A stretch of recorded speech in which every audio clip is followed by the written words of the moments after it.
Peace, blessings, and mercy be upon you all. Welcome back to our page.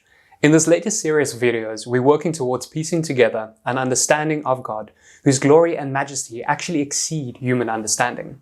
Thankfully, God has given us both intuitive and highly academic, rational proofs for His existence within His creations. From the universe itself to the cells that make up each and every living creature.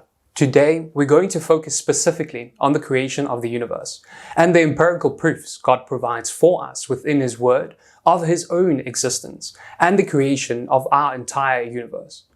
Thus, let's satisfy our inner science nerds and look at the cold, hard facts.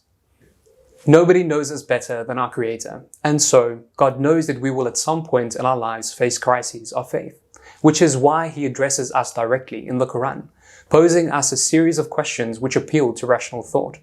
Answering these questions logically, rationally then, serves directly to prove the existence of God, and, in this specific case, His creation of the universe. The questions God poses are designed to allow us to ponder on the origins of our existence, not as philosophers, but as cynics, appealing directly to the kind of critical, clinical reasoning that deniers of faith are likely to employ in attempting to discredit the existence of God.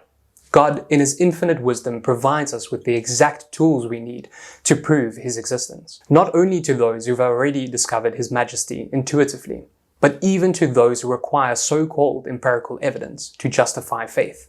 When it comes to His creation of the universe, God engages us intellectually by presenting a number of superficial, reasonable explanations of how the universe came to be. He preempts the arguments of dissertation and undermines them in one fell swoop, before presenting what we must conclude the only possible and rational answer. In the Quran, in chapter 52, verse 35 to 36, God asks man how he believes the universe came to be. He asks, were they created by nothing? Or are they their own creators? Or did they create the heavens and the earth? In fact, they have no firm belief in God. In this verse, God is then essentially presenting us with four possible explanations for the creation and existence of both the universe and ourselves. In option 1, we were created by nothing at all, and the universe was created by nothing. In option 2, we created ourselves, and the universe created itself. Option 3, we were created by something that created itself first, and our universe was created by another created thing. Option 4, we and our universe were created by something greater than we are capable of comprehending, something absolute and eternal, which was not in itself created by anything or anyone else. When you think about it, the creation of the universe and the creation of man are similar on a cosmic scale. We both had a beginning, and we will both have an end. Philosophers, mathematicians, scientists, they all agree that the universe had a beginning, before which it did not exist. So let us focus on this example of the creation of the universe, without which we would have no planet to call home anyway.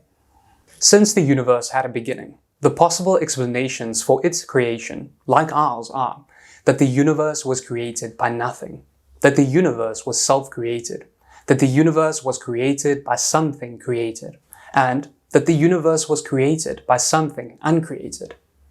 Let's explore option 1. That the universe was created by the absence of all things, including matter, energy, material, and non-material objects, and any and all causal chains. To look at the universe and ourselves as something that came to be from no potential, no matter, nothing at all, is quite a tricky idea to wrap our heads around. Basic logic would dictate that from nothing comes nothing. From something comes something. With nothing to start a causal chain, i.e., no action, there can be no reaction. We always assume a causal chain, and the absence of one would leave us scratching our heads. If, for example, a herd of cows showed up in your apartment in the blink of an eye, you'd have several questions, right? You wouldn't be able to explain how they got there, and their presence would be completely illogical. So the idea that nothing created the universe and created us is equally illogical.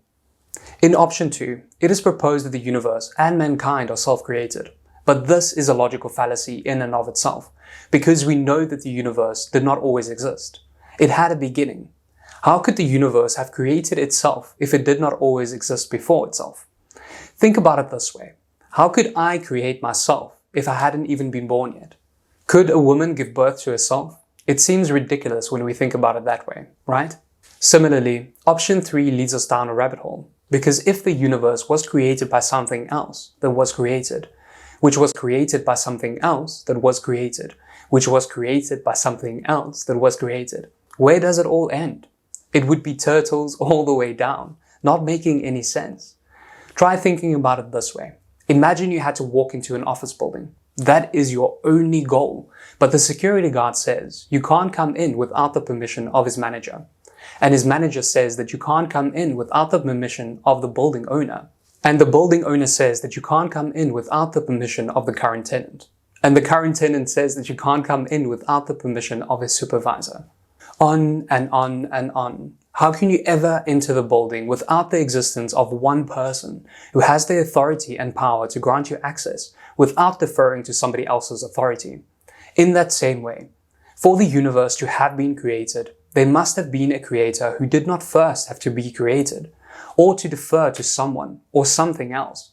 By process of elimination then, we're left with option 4, that the universe was created by something that was not in and of itself created, or reliant on anything else for its creation. That leaves us with God, as the creator of ourselves and the universe being the only viable, rational option.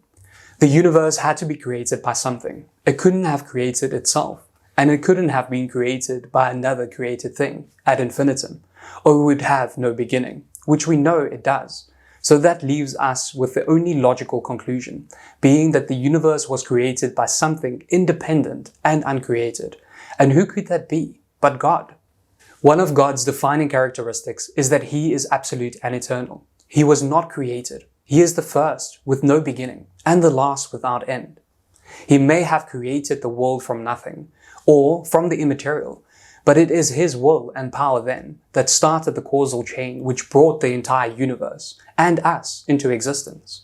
He is the first and the last, the most high and most near, and He has perfect knowledge of all things, as it says within the Quran in chapter 57, verse 3. God then provides us ample, highly academic resources by ways of which we can rationalize our faith based on empirical evidence.